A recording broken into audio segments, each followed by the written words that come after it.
Welcome to the Interstate Mets Report with your hosts, Nelson and Chris.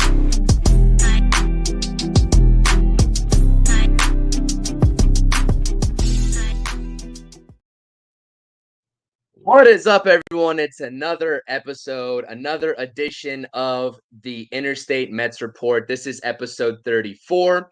Before we get into it, I want to say almost Happy New Year to everyone that may or may not be listening in on this. Before we get to any of our topics today, as you all know, hit that thumbs up button, hit that subscribe button on both of our channels in the description down below, and make sure you're commenting your thoughts and opinions on the live chat.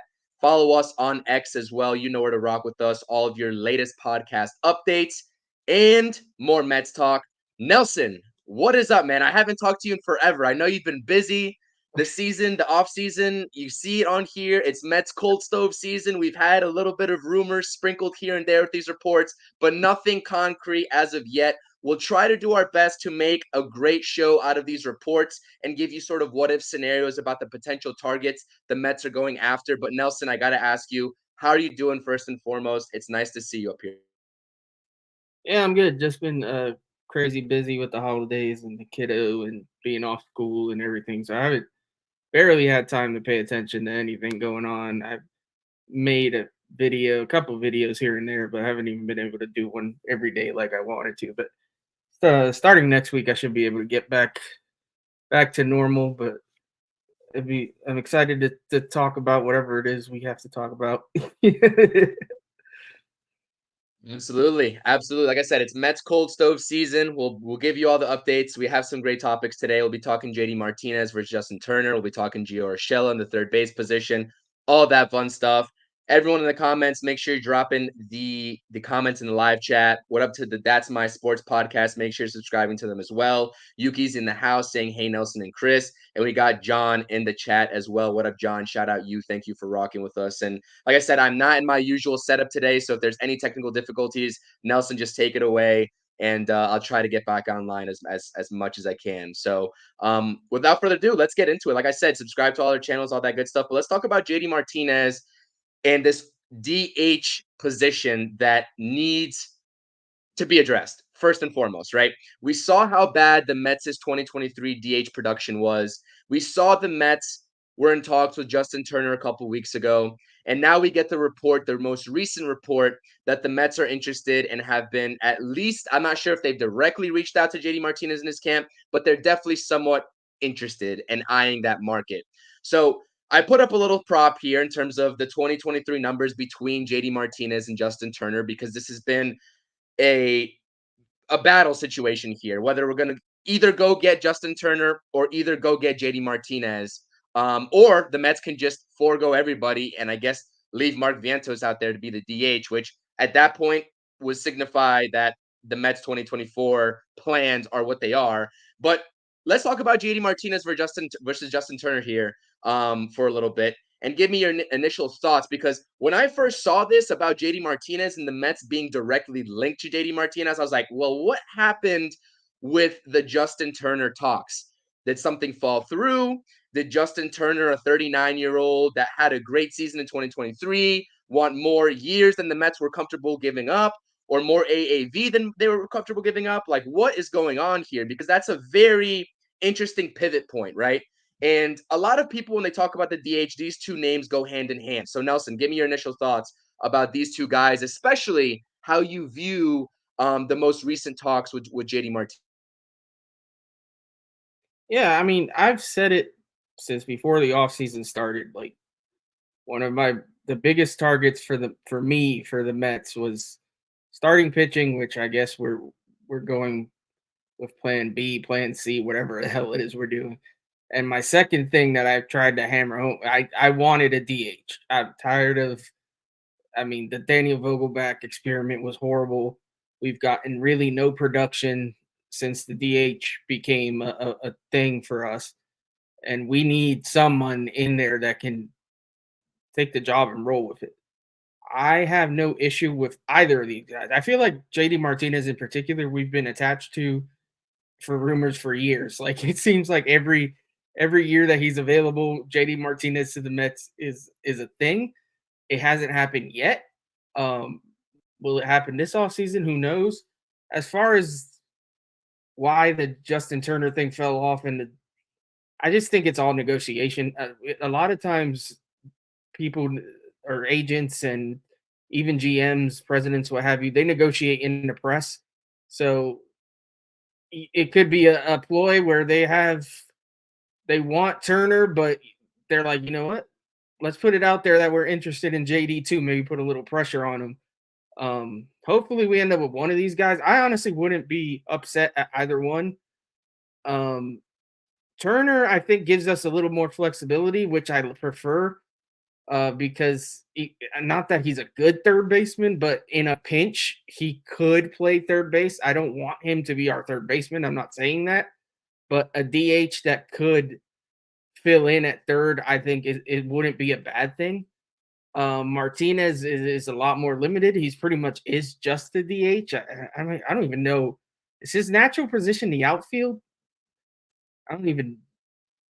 I think he played some outfield back in his day, but I think third base also was a position that he definitely played as well. So Yeah, but at this point, he's pretty much a DH. Like if you get Martinez, you're pretty much that's all you're using him for for the most part, unless you're like really in a pinch.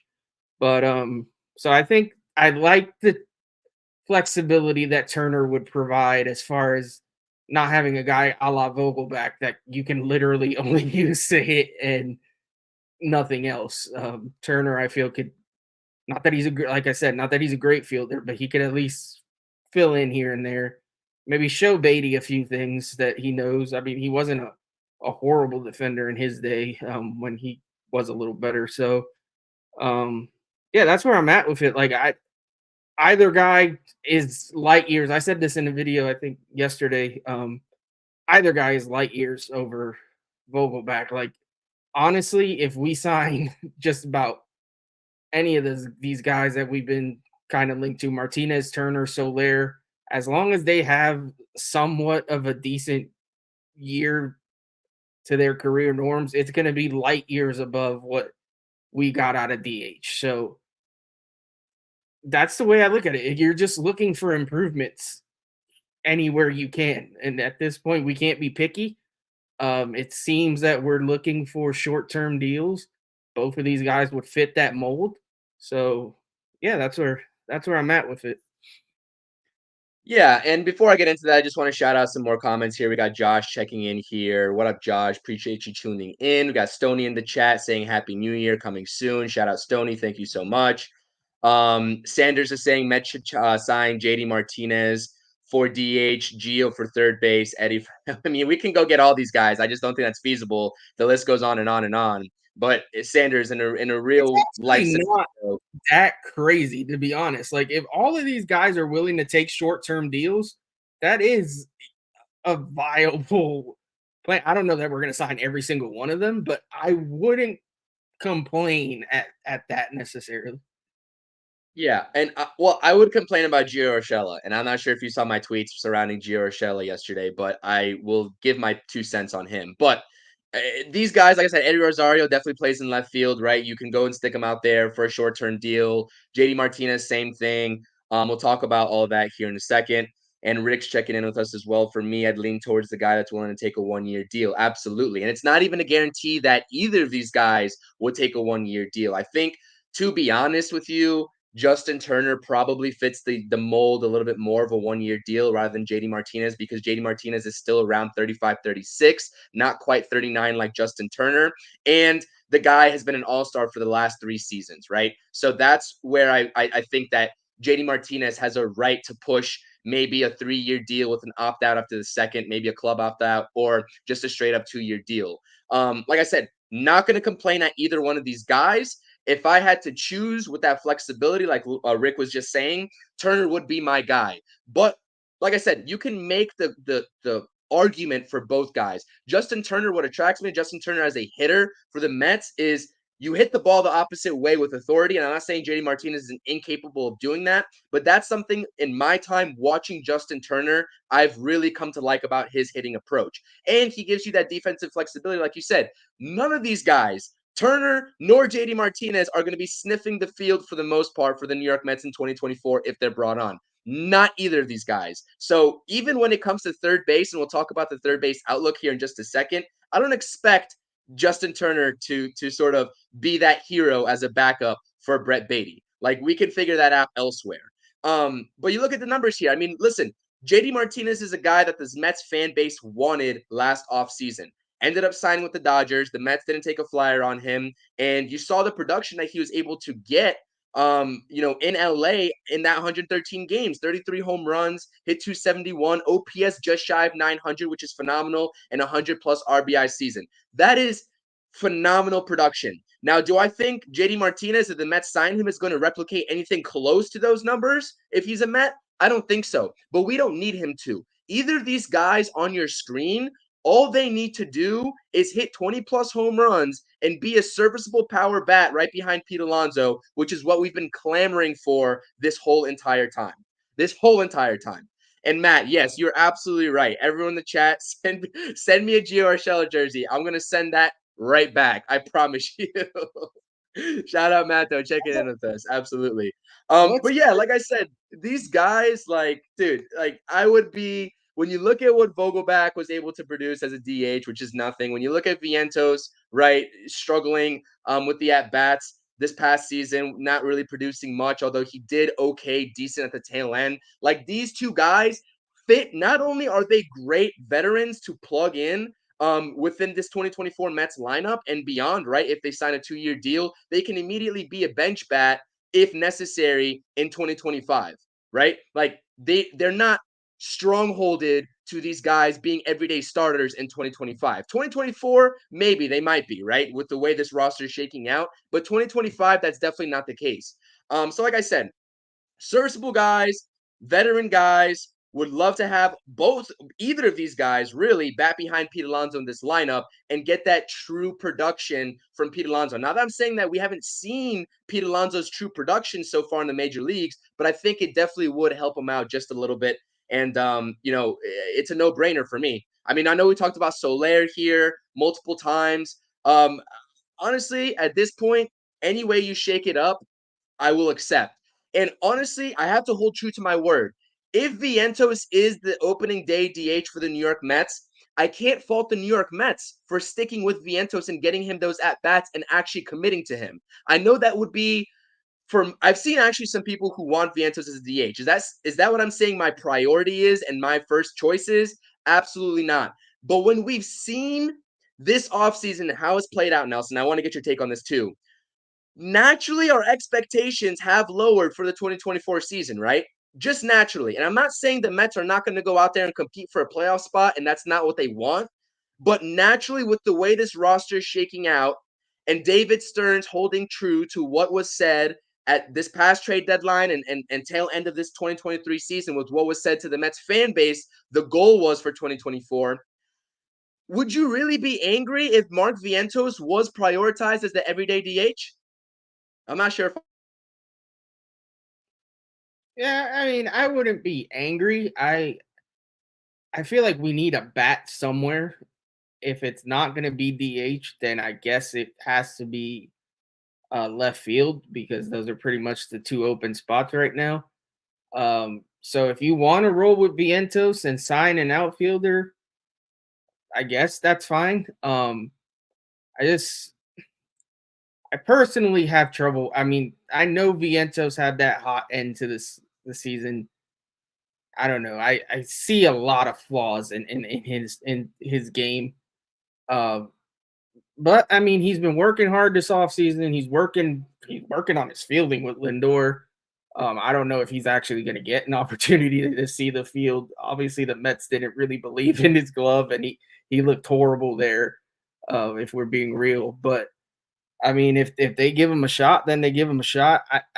I've said this as well. Like, and to your point, once we didn't sign Yamamoto, I think the expectations did lower significantly. Although to me, I've said it in my videos, I'm not in that camp that's just ready to write off 2024. I think given the right moves, we can still be a playoff team. I'm not saying this team's winning 90 games, or 100 games. They're definitely not, but I think this team, with the right pieces plugged in, can get you mid 80s wins.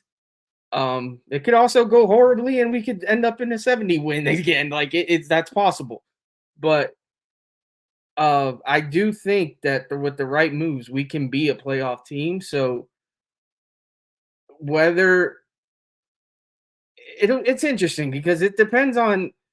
Obviously, this is Stearns' first year. He needs to evaluate these kids one way or another to know what to do with them moving forward. Is he going to choose to play them every day in order to evaluate them? Is that the plan? I don't know. It might be. Or is his move more to like plug and play and maybe platoon them or what have you? Who knows? But I know that he's got to be thinking in terms of I want to see for myself what these kids have, because you can evaluate from afar, but being able to actually see them play in front of you is different. And so obviously we have different guys in the building, different front office guys, different scouts and what have you. So they're probably going to want to see what these kids have and make their own judgment. So if you want to roll with Vientos, that's fine. But personally, I'd prefer to sign one of these guys. Just in terms of trying to compete for 2024, I think that makes us better. But if they don't, I do understand the thought process behind it. Yeah, and I think I completely agree with you there. It really is about like how many, are they going to put one foot in the door for 2024? Or are they going to put both feet in the door? I think that's what we're asking here, right? And we're speculating as fans. And like I said, the reason why I think Justin Turner is more of a realistic option for the Mets is because I do think that he's a true 1 to 2 year type guy in terms of the deal that he's going to get. Listen, JD Martinez, coming off of, a little bit of an injury history, took a chance on himself to take that 1 year deal with the Dodgers. It was essentially a prove-it-year deal. He only played in 113 games, but you look at that production in 113 games, I mean, you're not really going to get that anywhere else on this market right now, to be honest with you. So I don't think that JD Martinez is just going to settle for a 1 year deal.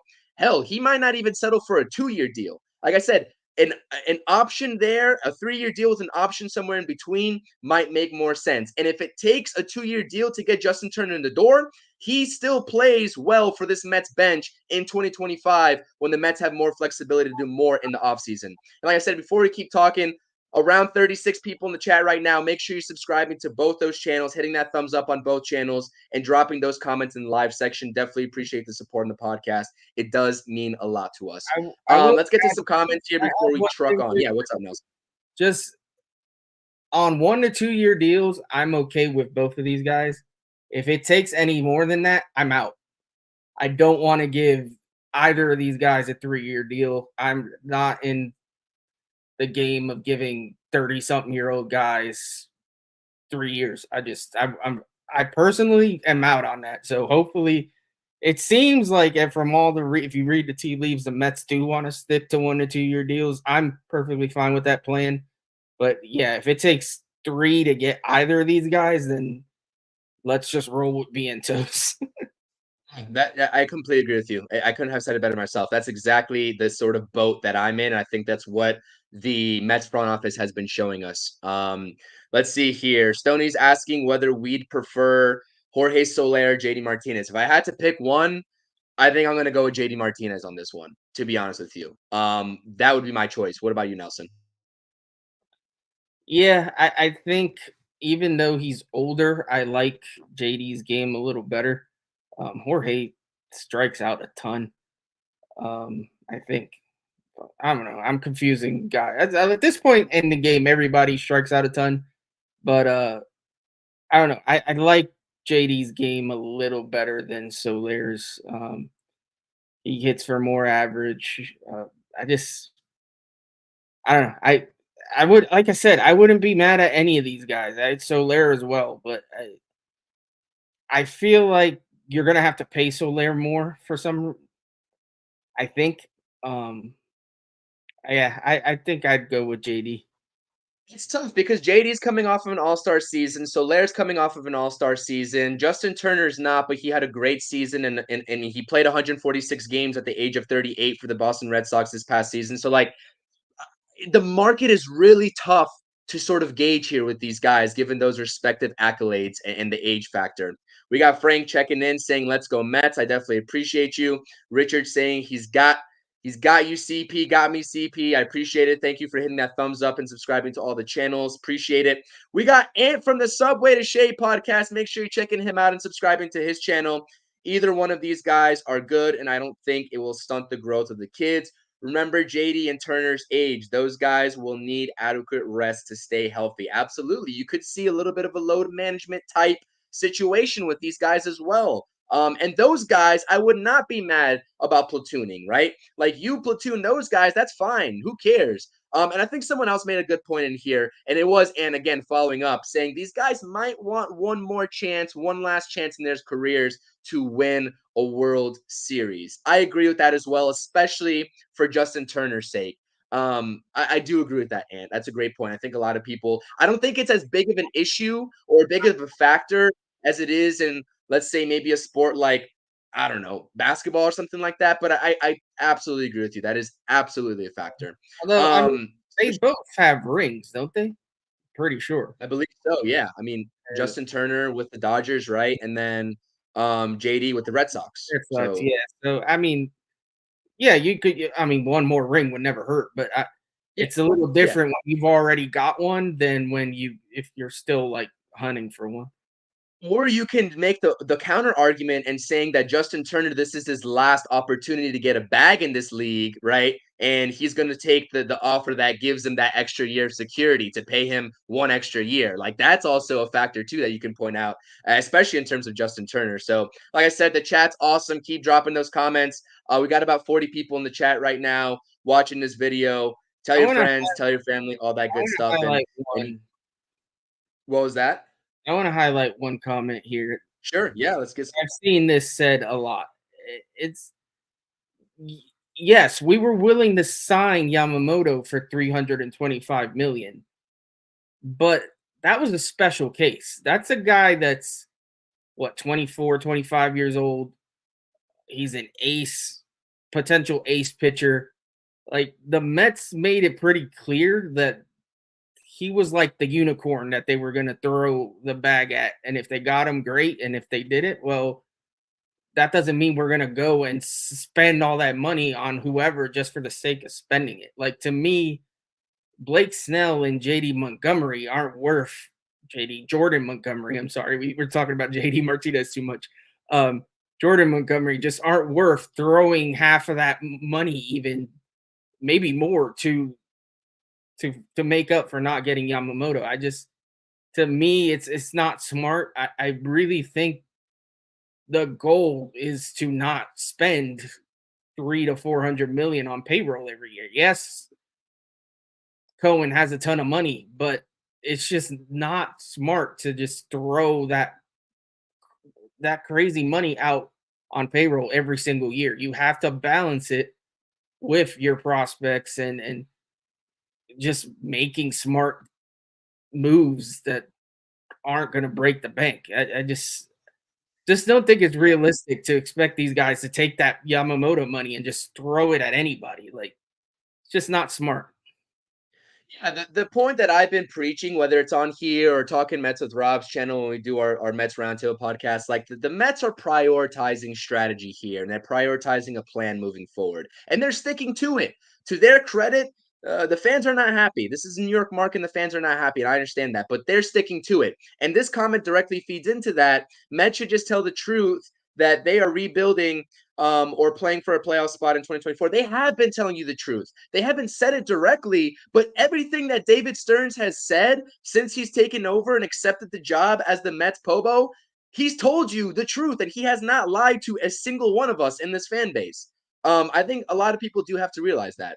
And Drifter, absolutely, thank you for checking into the stream. Mets can make one impact move this offseason, preferably via trade. And if it's a controllable player in terms of the contract being controllable, I think they will if, both parties are happy with the negotiations. I think that the Mets wouldn't hesitate at that to make that kind of deal.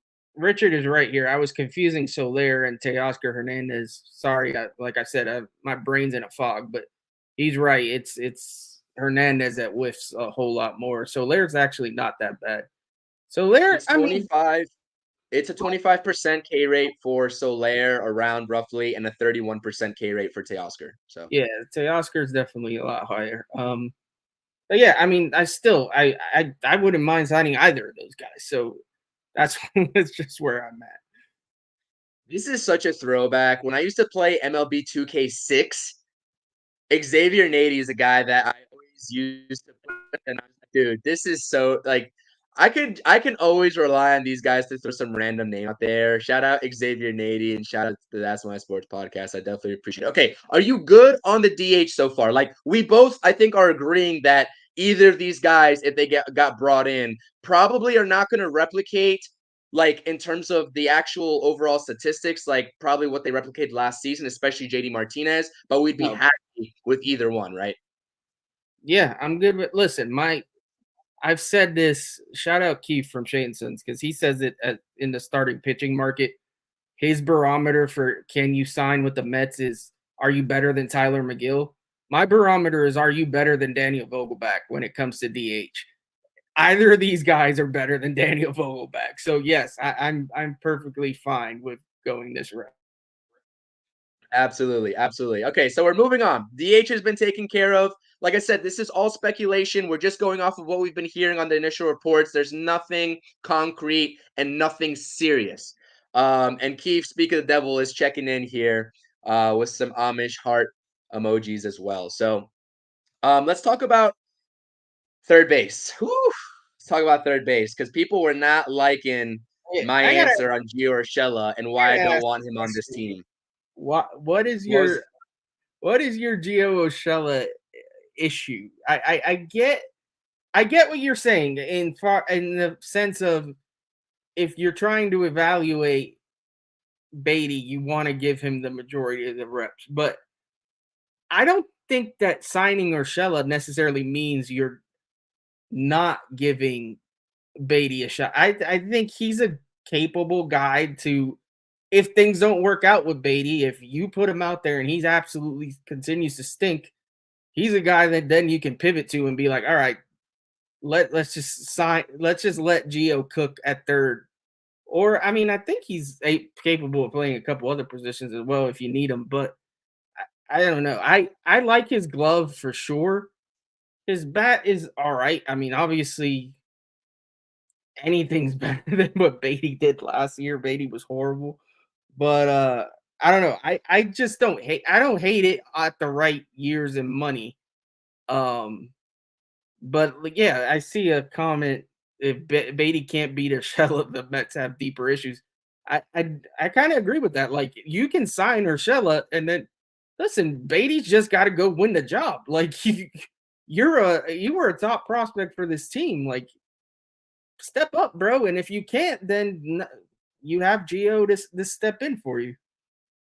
That's what I'm saying, though. Like, this is the comment that I take issue with because, like, if you're bringing Urshela in to compete with Brett Beatty for the job, like, that means they're serious about giving him the opening day job at third base, which is my whole point of why I don't want Urshela. Like, I don't want him anywhere near the opening day third base position. Like, I don't care what Brett Beatty does in spring training. This is a guy who didn't start off. He got hurt at the tail end of 2022, and he didn't start off on the opening day active roster in 2023, and he got brought up thereafter. Like, I'm not saying, like, maybe I'm being too lenient with Brett Beatty in terms of him getting in the rhythm. He's only got, 100 and just around 120 games under his belt, not even a full 162. Like, this is a guy that we both said earlier on in our Interstate Mets, maybe when we didn't have as large of a people tuning in, that it's not feasible to give up Brett Beatty at this juncture of his career, right? He's 24 years old. He's not the guy. He's not the 21, 22-year-old exciting prospect that's going to come in and make an immediate impact like Ellie De La Cruz did, right? That's not happening. That ship has long sailed. But what we can do is give him every ample opportunity in this bridge year to display that. And like your point said, Nelson, what is the leash point for Brett Beatty? You said if he stinks it up and you have Gio Urshela to come in and relieve him, how are we judging that leash? Like, what's the judgment there? Like, what point of the season? Halfway through, 3/4 of the way through? Like, there needs to be a plan there, is my whole point. You know what I mean? No, and I'm fine with that. I'm not saying this is where I guess the disconnect with me is I'm not saying necessarily make it a third base battle at spring training. Like, I think Beatty should be given the opportunity to run with the job. But yeah, there has to be a point, and I'm not the manager. I don't know where that point is. To me, I give him a couple months, but if he hasn't shown that he's made any progress, and to me, it's not even just with the bat. Defensively, he was horrible. Like, you need to show me that you can make the plays at third base. If you can't, we cannot continue to roll you out there. It's just not feasible. If you're going to do that, you might as well stick Mark Vientos at third base. So that's where I'm at. So having Gio Urshela to kind of push him a little bit, I don't think that's a bad thing. And if he's too fragile to that he can't have a guy behind him like pushing him and that throws him off, then maybe sayonara, you need to go play in Oakland because I feel like that's the best place for you where nobody's watching you and your mental can stay afloat because that's where I'm at with Beatty. Like, I'm not ready to just give up on him, but the leash isn't incredibly long either. Like, he has to show me something. Yeah. And no, like I said, like, to be honest with you, I'm going to be very transparent about this. If there was a perfect world where the Mets could have traded Brett Beatty this offseason for something valuable, right? And if his I guess quote unquote value wasn't low, then I might have explored that. But that wasn't an option for the New York Mets in this front office at all. So you have to see where he's going to go. And I'm not saying that Brett Beatty has been the next best thing or is going to be the next best thing since sliced bread. You see the stats and they speak for themselves on your screen. I'm not trying to sell you a beater of a car. Like, I'm not trying to sell you that on Brett Beatty. What I'm saying, though, is that you guys know what I'm saying. And Nelson, I know you know what I'm saying. But it just comes to a point where there's a trade market that's developing for premier third baseman in the 2025 offseason. And there's a couple of free agent big names that they don't get extensions with their respective teams that you could potentially sign in free agency. So that's what I'm saying is, like, let this kid either prove himself or not and go to 2025 and go get yourself a third baseman via trade or free agency. That's all I'm saying. 108 games in 2023 with the 10 games that he appeared in 2022 is not enough of a sample size. I think the chat, that's all I want you all to know.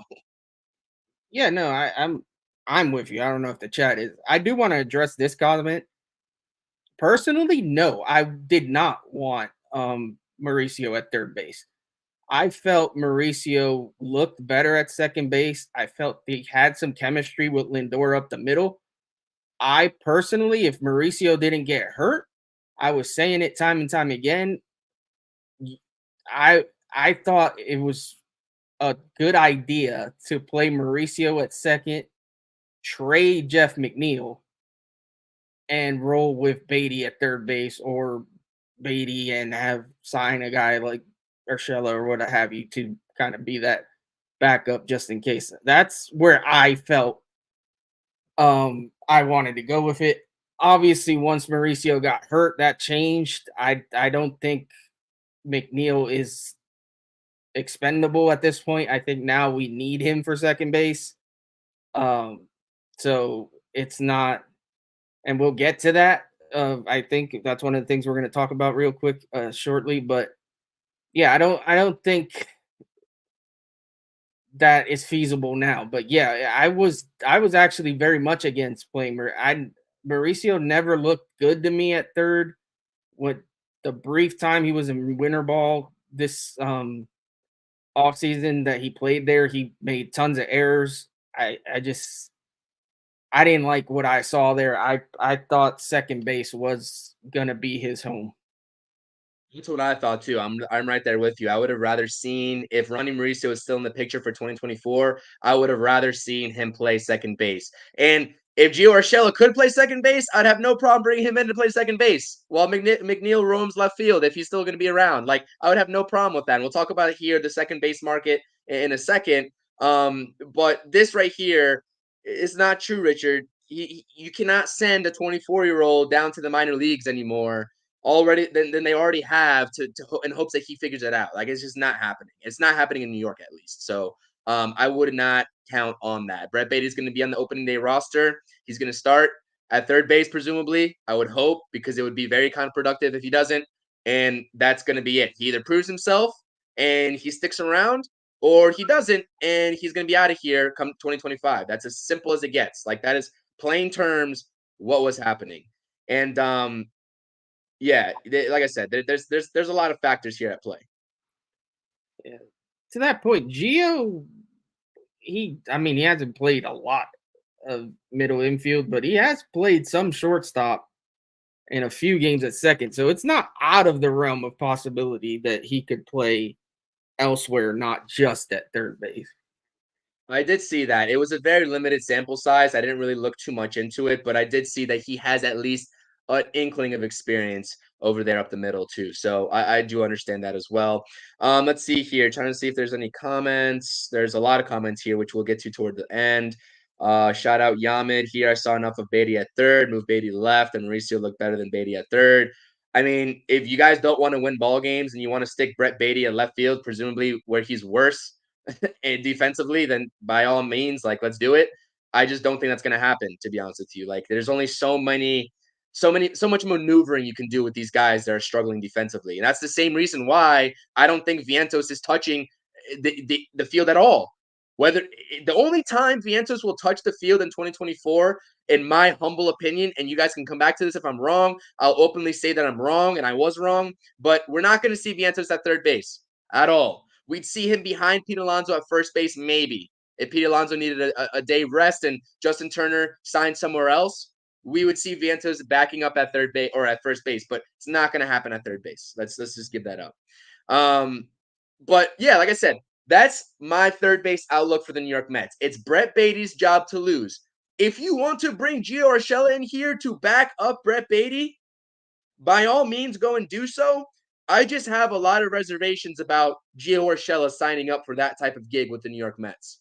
That's where I'm at with that. I have a lot of reservations about that. So Gio Urshela is not at the forefront of my mind.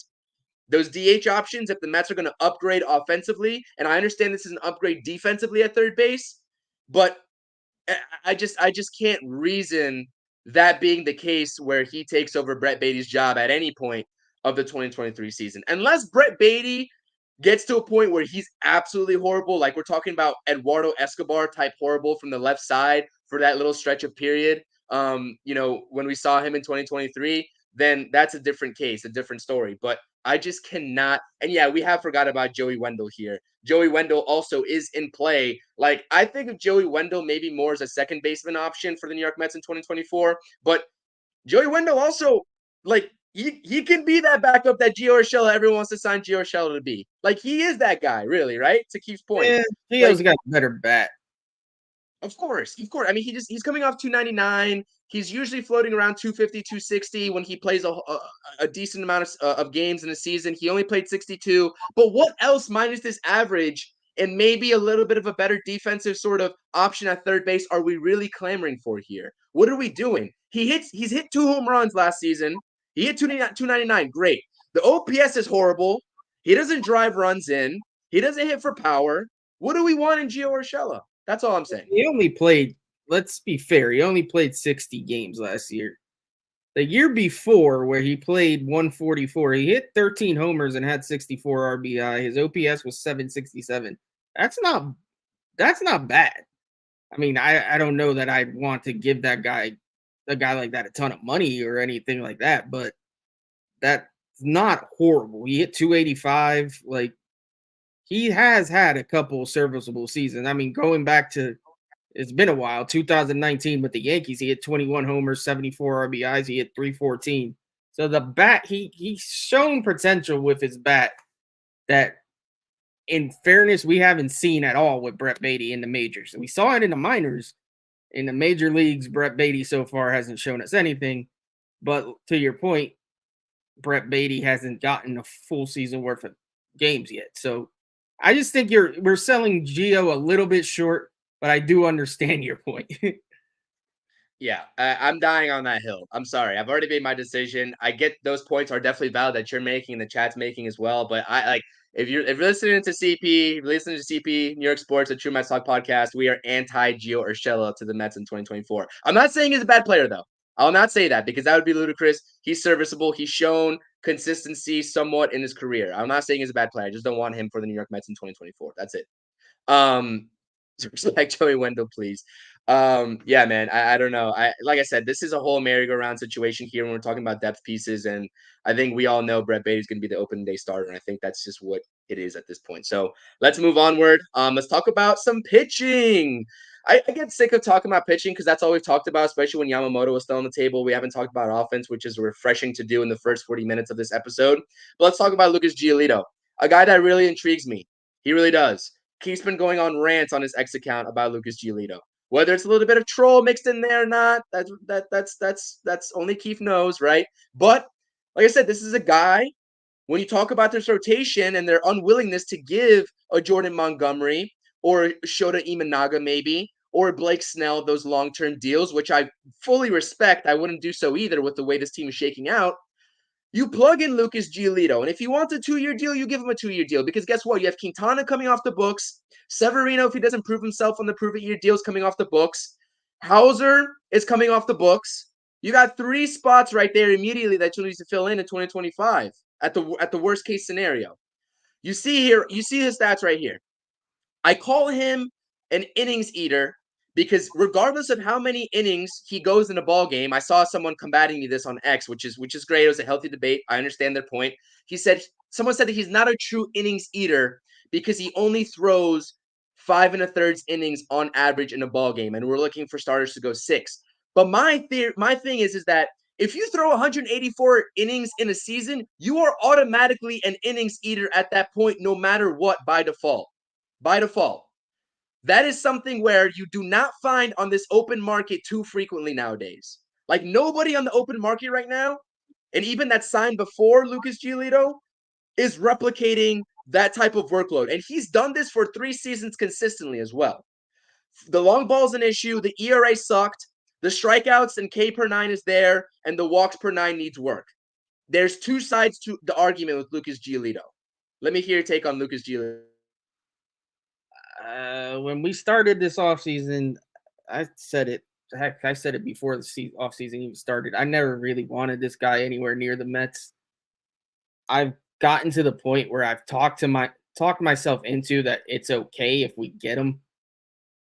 I still don't really want him, but it's to the point where if the plan is not to overpay for guys like Snell and Montgomery, then at this point, Giolito is kind of like the best of the worst. I hate to put it that way, but he pretty much is. There's not a ton left out there. Yes, Imanaga's out there. Hard to argue whether there's no guarantee he pitches better than Giolito, to be honest, and he's going to probably cost more. And the Mets don't want to give up a ton of years. So I'll take it. I would much prefer, and maybe they still do, maybe they sign Giolito and still trade for a maybe better rotation arm. That's my hope anyway. I don't know that that's going to be a fact. I'm just really hoping. Like, if I am hanging on to hope for this rotation, it's that if Giolito is the move, that he isn't the only move, that there is a trade somewhere to solidify more of that top end of the rotation. I'm not saying trade for an ace unless you do get a Dylan Cease, which would be awesome. Granted, he had a down year last year, for being honest, but his stuff is great. He's still young. He's still controllable. If you can get a better arm with Giolito, then to me, it's easier to swallow. If Giolito is the the big get for the rotation, then that's gonna suck for me a little bit. It's gonna be a tough pill to swallow, but I get it. I get the vision. I get where they're going. My thing, and this is where I do agree with some of the Met. I don't even know how to explain the Mets fans that are just up in arms like constantly. The 2025 pitching market really isn't as good as some would think. So if we're gonna just say screw it, we're not going for any like solid arms in 2024, where are we getting that production in 2025? Because Zach Wheeler's good pitcher, getting older, probably not going to want to come back here anyway. Then you got guys like what? Corbin Burns. Listen, if you look at, Keith, again, shout out Keith. He posted his stats. Like, he's trending down. Shane I'm Bieber's still another take him guy. though. I'm still taking Corbin Burns. I don't care. I'm still taking him. I would take him depending on what he's getting, but he's another guy that I'm not willing to give him a crazy contract. I'm not. To trade for him and then see what he gives you this year and then maybe consider signing him. I don't hate that idea, I guess. I just don't know. To me, the Burns and Bieber, like, these are risky gets. Like I said, Wheeler, I don't see coming here. Like, your options are going to be limited, man. So I don't know. And we're going to be in the same boat where we have Senga and almost nobody else, unless here's the kicker. Some of these prospects could pan out. And we are going to start to find that out this year. I mean, we do have Christian Scott, who is my favorite arm in the farm. I think we will see him in 2024. Vassal's out there. I'm not as in love with Vassal, but I think he could be serviceable. And then you got the Tidwells, and there's guys out there. Whether how soon they'll be ready, I don't know. But if some of those guys start to pan out, then you can build a rotation off of that. But relying on, like Drifter's saying here, relying on these future free agents is a little skeptical. Yeah, no, I agree with you. That 2025 class, like on paper, right, is okay. This is why what hurts me so much with the Yamamoto situation, right? And even the Erod situation this offseason. I hope you can still hear me because it's sort of getting a little laggy on my end, and hopefully everything's good. Am I good? Okay. That's what hurt me a lot with Erod and Yamamoto in this class, because like I saw that 2025 class and on paper it looks decent and it looks salvageable, but when you look at the ages of that class, it's not great, right? And you already said Zach Wheeler's probably not coming back. Say what you want about Corbin Burns. If the Mets have to go get him and they have no other options, right, then they're probably going to make an offer to him. Like, despite everything else that's going on with him, that's, the trend downward, like you said, and like he's been saying. But that's what, like, you would have had an established foothold at the top two of your rotation in Yamamoto and Senga, and it would have been great. And I hate to just go back and say this guy's name because of all the press conference answers that we got out of him. I mean, he's bogus. He's bogus. Forget about the guy. But it would have been nice. But like I said, strictly getting back onto the topic of Giolito for the Mets in this offseason, I think it's a great play. This is a guy that threw his fastball in 2022 at a 47% clip, dialed it back in 2023, and threw that changeup and slider combination a little bit more. Has very good put-out potential, a lot of movement, has that slider. You see 28% clip usage on the slider. David Stearns loves that. Doesn't even need the curveball. The curveball's really, you threw it 1.5%. I mean, it's essentially a non-factor, right? It's good to keep the hitter close, but yeah, exactly. So, this is a guy that plays like he needs to learn. He needs to get back to his old ways of keeping the ball in the ballpark. 41 home runs. is his career worst of. Okay, my sound is good. Okay, good. This is his career worst for in terms of home runs allowed, right? But the strikeouts, like something's there. Like there's a meaning behind those strikeouts. There's a meaning behind that K per 9 clip. There's a meaning to that. So if the Mets can find a way to get a guy like this in the door, maybe they get great production out of a Luis Severino and he figures it out, right? Back to what he used to produce. This rotation, like, it isn't the best. We're not going to win, like you said, 90 ball games. But maybe we can squeak out a tail end wild card spot. Maybe. Yeah, you add pieces here and there. There's a potential. Yeah, I said it. I did a video yesterday where I compared where our rotation stands now to where it was like heading into the season last year. And then obviously what the production we actually got. If you're judging it off of the production we got, you got to try to put the names out of your mind, because obviously Scherzer and Verlander, those are big names. You think, oh my God, those are studs. But if you look at it production-wise, it won't take much production-wise for this rotation to be better than last year's. Kodai Senga was by far our best pitcher last year. Quintana, when he actually got to pitch, which wasn't until mid-season, was pretty serviceable. But other than those two guys, everybody else pretty much stunk. So we don't have everybody likes the stars, everybody likes the big names. We don't necessarily need all studs to have a serviceable rotation that can provide, like you said, mid-80s wins, get us in a position to fight for a playoff spot.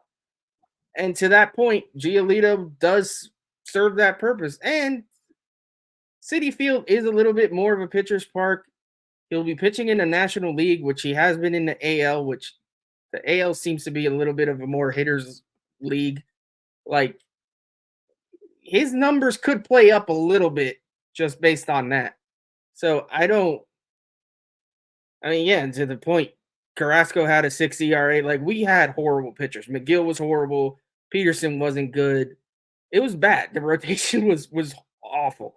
Even Scherzer and Verlander, when they were here, they weren't pitching to their level, especially Scherzer. So we don't really have that far to go to provide an upgrade to the rotation. So guys like Giolito could do that. So I'm on board with it. I don't love it, but at this point, with what the vision seems to be going forward, I'm with it. I know a lot of Mets fans don't love it. A lot of Mets fans want the big names, and that's all they're clamoring about. And we should have had Yamamoto and this, that, and the other, and the Wilpons are back, and yeah. I've heard it. I've heard it all. To me, it's all noise. But yeah, I think it's not nearly as ugly as some people make out. It ain't great. Not gonna sit here and tell you it's great, but I've seen some pretty questionable rotations win. The Rangers last year, their rotation wasn't phenomenal. Like, it really wasn't. Jordan Montgomery was their best pitcher, and he was good, but he's not an ace. So I don't know. I don't hear what you're saying. Yeah, I hear what you're saying. I think the point of the matter is like, given who we saw and got production out of last season, we were still talking about what in around August time, maybe late July. Even early August time, after we sold off those pieces at the deadline, we were still talking like, well, the Mets are only 6, 7, 8 ball games back of this. If they go on the little hot streak there, like they won a couple games with like Jonathan RIUs, and we're like going on this show saying, well, maybe there's a chance. And if that's the case with those guys, then like you said, we're really not that far off. Like, in terms of being able to put ourselves in a position to squeak into the playoffs. We are not up here trying to sell you all that we are better than the Braves and Phillies, and we're going to compete for that division. That is not what we're trying to sell you on. But we are here to tell you, like, this is what I'm saying. Like, Oh, I don't know. Actually, this wasn't his point. I don't know. He said, "Are you comparing the AL Central to the NL East?" We're not trying to sell you on the Mets being top dogs in the NL East. Like, it's not going to happen. All I'm saying that we were going into the season 2023 after the trade deadline. The Mets were still in it, given the lack of horrible production, or given the horrible production out of guys behind Kodai Senga like Max Scherzer, Carrasco, Peterson, McGill, all those guys, and we still found a way to keep this team in it until the very end, right? Not till the very end because there was some separation there at some point, but till August at least. So I think, for not going on a rant, like I know I'm going on a rant about this, like I think people do have to realize that as well. And I know it's like loser mentality this, loser mentality that, like I get it. But we're up here talking about Lucas Giolito. But neither of us on here wanted Lucas Giolito at the beginning of the offseason. He was not at the forefront of our minds at all. Like, we're going to be blatantly honest about that. And Justin, you just said it, and I will hold myself accountable too. I didn't want Lucas Giolito, but when we're talking about how the Mets season or offseason has been playing out, sure, we'll take Lucas Giolito at this point. Like, that's just what it is. And to answer that, no, I'm not comparing. He gets what I'm trying to say. I'm not in the mood for your BS today, Easy. I'm just really not. So I'm just gonna let that one go. I will answer this question. You think the IFA pool money is, if it's not spent, they sign a guy with a qualifying offer. Honestly, there's a guy on Twitter, I hate that I'm not going to remember his handle. He's like on top of all these international free agent signings. I know who you're talking about. Hold on, let me try. And the Mets are committed already to pretty much spending all of their international free agent money. So I don't think they want to lose that money to sign a guy with a qualifying offer. The draft pick maybe won't mean as much, but I really don't think they want to lose that money. I mean, I guess it's possible. I just don't know who's left that has a qualifying offer, to be honest. I'm forgetting that Hater. That we would get. I mean, Blake Snell, really, right? That's Chapman, Tone's boy Chapman. Yeah, Chapman, Tone's boy. I mean, I guess do they want to do that? I don't see it. I don't. I mean, I really hope they don't go after Snell. I get it. I get why people would want him. I'm not a Snell guy though, so I don't know. I don't see it, but anything is possible. Stearns doesn't show his hand, man. I don't know. I still think we're gonna get a trade out of nowhere that none of us see coming. I still see that being the case. What do you think about, since we're on the topic of Lucas Giolito, John's bringing up Sean Manaea, who's been absolutely putrid since his Oakland A's days, right? But we all seen the tweets about him getting in that pitching lab and upping his velocity to like 97, 98 from the left side. Like, would you take a flyer on him at all to answer John's question? Like, at this point, if we're talking Lucas Giolito, you might as well, right? Take a flyer on anybody, I guess. Like, I mean, we're really not in a position to, beggars can't be choosers, right? So if we're not going after the top tier guys, we have to try to find a diamond in the rough somewhere. Is that Manaea potentially? Who knows? Maybe. I really don't know. It's so hard because I don't know. Like, it was obvious Yamamoto was the guy. After that, nothing's obvious. Like, it's a total guessing game. Like, Yamamoto was the main target we missed, and now I have no idea where we're going. Shout out Yuki. I appreciate you supporting the podcast. Like I said, everybody's welcome to their opinions in the live chat. This is public. Like, you guys can say whatever you want in the chat.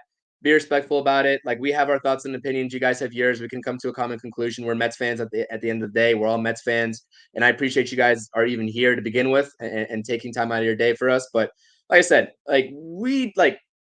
Steve Cohen. I mean, if we're going to really attack Steve Cohen here, I mean, it's not even worth the conversation. Like, you can maybe have the last laugh in terms of how the offseason is playing out this offseason.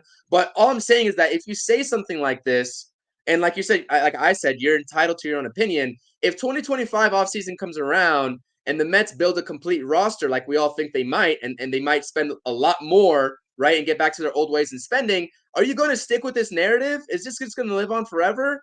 Or are we just picking and choosing here? That's my genuine question for those people doubting, Steve Cohen and everything that's going on. Like, if you're picking this side, like, you can definitely change the tune up later, but I'm going to come back and remember all this and just say, Steve Cohen came around, like, he's no longer dumpster Steve. You know what I mean? So, like I said, there's always two sides of the fence here, but I just don't know. Like, we're here talking to you all about December 29th and where the Mets are at on December 29th.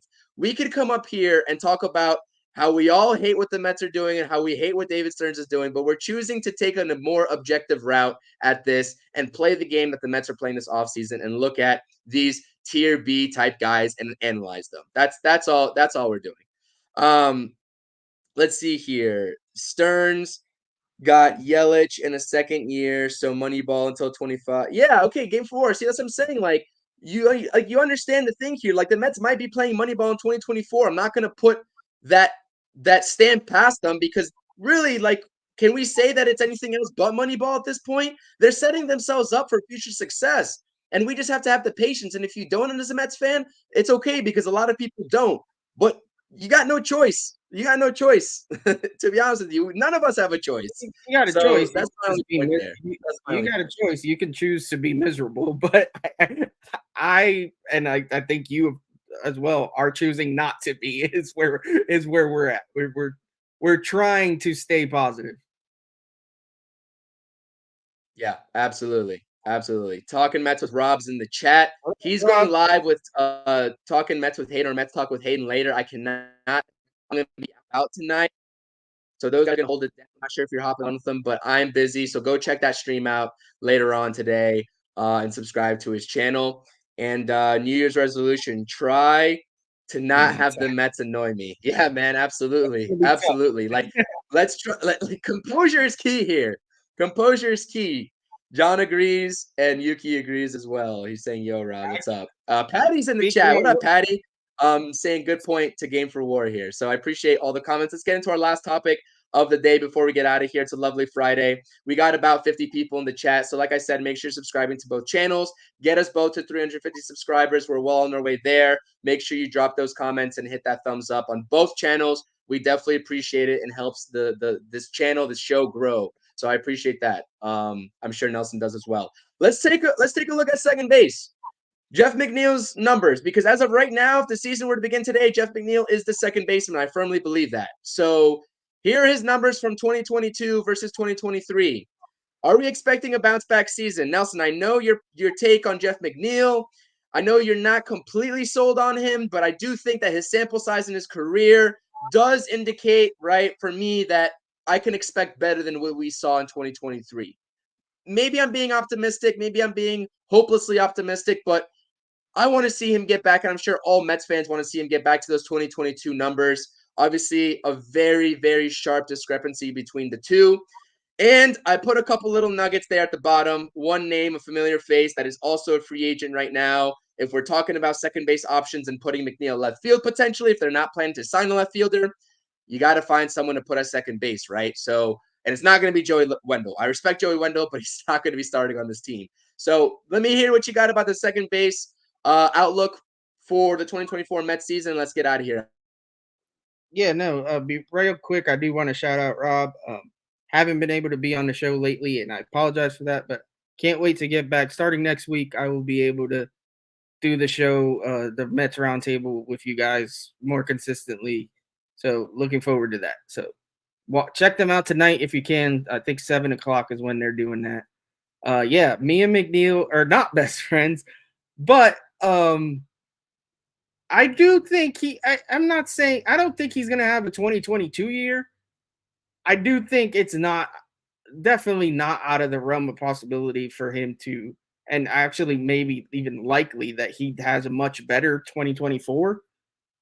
Personally, I just thought that at this point, no, but with Mauricio on the team and given all the infield prospects and what have you that we have coming up, I felt that it would have been a solid time to look into moving on. He has a pretty team-friendly contract.